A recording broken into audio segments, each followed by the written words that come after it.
সকলকে জানাই শুভ রথযাত্রা। আজকের দিনে বৃষ্টি হবে না তা কি হয়? তাই আজকে বৃষ্টিতেই চলে এসেছি একটা নতুন রেসিপি নিয়ে। রেসিপিটা যদিও সবার চেনা, তাও আমি কিভাবে রান্না করছি সেটাই দেখাবো। দিয়ে দিলাম কড়াইতে তেল, গরম হওয়ার সাথে সাথে দিয়ে দিলাম কালো জিরে ফোড়ন। এরপরে একে একে কেটে রাখা আলু আর কাঁচকলা দিয়ে আর কাঁচা লঙ্কা দিয়ে নাড়িয়ে নিলাম। সামান্য পরিমাণ নুন দিয়ে দিলাম। এরপরে একটু নাড়িয়ে নেব। নাড়ানো হয়ে গেলে একটু ঢাকা দিয়ে দিলাম যাতে সেদ্ধ হয়ে যায়।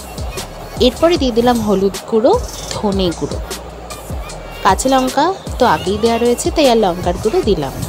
এরপর একটু জল দিয়ে দিলাম যাতে সবজিগুলো সেদ্ধ হয়ে যায়।